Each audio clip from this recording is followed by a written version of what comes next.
നമസ്കാരം. ഇന്ന് 2023 ജൂലൈ 1 ശനിയാഴ്ച. ഞാൻ സോയ് പി ജേക്കബ്.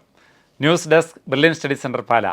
വിവിധ പത്രങ്ങളിലെ വിദ്യാഭ്യാസ വാർത്തകൾ പരിശോധിച്ചാൽ മലയാള മനോരമ ഇന്നത്തെ പ്രധാന തലക്കെട്ട്: ജോസ ആദ്യ round allocation online reporting July 4 വരെ.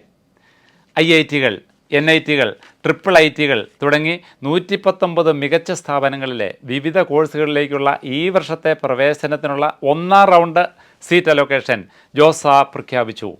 josa.nic.in എന്ന സൈറ്റിലെ ആക്ടിവിറ്റി ബോർഡ് ലിങ്ക് വഴി വിദ്യാർത്ഥികൾക്ക് ഈ വിവരങ്ങൾ അറിയാം. അപേക്ഷാ നമ്പറും പാസ്വേഡും സെക്യൂരിറ്റി പിന്നും നൽകി ലോഗിൻ ചെയ്യാം. ഇതുമായി ബന്ധപ്പെട്ട പൂർണ്ണ വിവരങ്ങൾ മനോരമ ഇന്ന് ഏറ്റവും ഭംഗിയായിട്ട് റിപ്പോർട്ട് ചെയ്തിരിക്കുന്നു.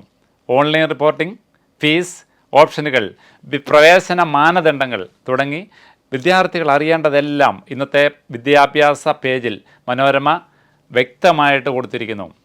ഇനി ജോസയിലെ അവസാന റൗണ്ട് അലോട്ട്മെൻറ്റിന് ശേഷമുള്ള ഒഴിവുകൾ CSAB central seat allocation board counselling നടത്തിയാണ് നികത്തുന്നത്. എല്ലാ സംശയങ്ങൾക്കും ഉത്തരം നൽകാൻ josa.nic.in എന്ന വെബ്സൈറ്റിലൂടെ നിങ്ങൾക്ക് വിവരങ്ങൾ അറിയാം. ഇനി നേരിട്ട് വിളിച്ച് വിവരങ്ങൾ അറിയാനുള്ളവർ ഹെൽപ്പ് ലൈൻ നമ്പർ നൽകിയിട്ടുണ്ട്: 04952286 വീണ്ടും അടുത്ത വാർത്ത പറഞ്ഞിരിക്കുന്നു. മെഡിക്കൽ PG പ്രവേശനം പരിഗണിക്കുക. നെക്സ്റ്റിലെ ആദ്യഘട്ട മാർക്ക് മാത്രം. അവസാന വർഷ മെഡിക്കൽ വിദ്യാർത്ഥികൾക്കായി നിർദ്ദേശിച്ചിരിക്കുന്ന നാഷണൽ എക്സിറ്റ് എക്സാമിനേഷൻ നെക്സ്റ്റ് ആദ്യഘട്ടത്തിലെ സ്റ്റെപ്പ് 1 മാർക്ക് മാത്രമേ മെഡിക്കൽ പ്രവേശന കാര്യത്തിൽ പരിഗണിക്കുകയുള്ളൂ എന്ന് ദേശീയ മെഡിക്കൽ കമ്മീഷൻ വ്യക്തമാക്കിയിരിക്കുന്നു. സ്റ്റെപ്പ് 1-ലെ 6 വിഷയങ്ങൾക്കുള്ള മാർക്ക് ആകെ സ്കോറായിട്ട് പരിഗണിക്കും. ഈ മാനദണ്ഡം അന്തിമ വിജ്ഞാപനത്തിൽ വ്യക്തമാക്കിയിരിക്കുന്നു. ഇനി ദേശാഭിമാനി പത്രത്തിലേക്ക് നോക്കിയാൽ CUET UG ഫലം ഈ മാസം 15-നകം. UG പ്രവേശനത്തിനുള്ള കോമൺ യൂണിവേഴ്സിറ്റി എൻട്രൻസ് ടെസ്റ്റ് 2023-ലെ ഫലം ഈ മാസം 15-നകം പ്രഖ്യാപിക്കുമെന്ന് UGC chairman M Jagadish Kumar അറിയിച്ചു.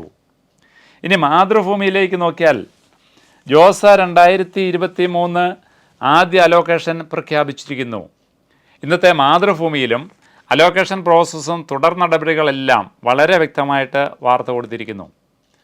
മറ്റ് പത്രങ്ങൾ നോക്കിയാൽ അതിനകത്തൊന്നും ഇന്നത്തെ ഈ വിദ്യാഭ്യാസ വാർത്തകൾ എടുത്തു പറയാനുള്ള വാർത്തകളില്ലാത്തതിനാൽ നമ്മുടെ ഇന്നത്തെ വിദ്യാഭ്യാസ വാർത്ത ഇവിടെ സമാപിക്കുകയാണ്.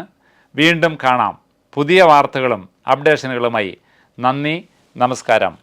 എൻട്രൻസ് സംബന്ധമായ വാർത്തകളും അപ്ഡേഷനുകളും ഏറ്റവും വേഗം ആധികാരികമായി അറിയാൻ ബ്രില്യൻ സ്റ്റഡി സെന്റർ പാല യൂട്യൂബ് ചാനൽ സബ്സ്ക്രൈബ് ചെയ്യുക. ബെൽ ഐക്കൺ അമർത്തുക. ഈ വീഡിയോ മറ്റ് സുഹൃത്തുക്കളിലേക്കും ഷെയർ ചെയ്ത് നൽകുക.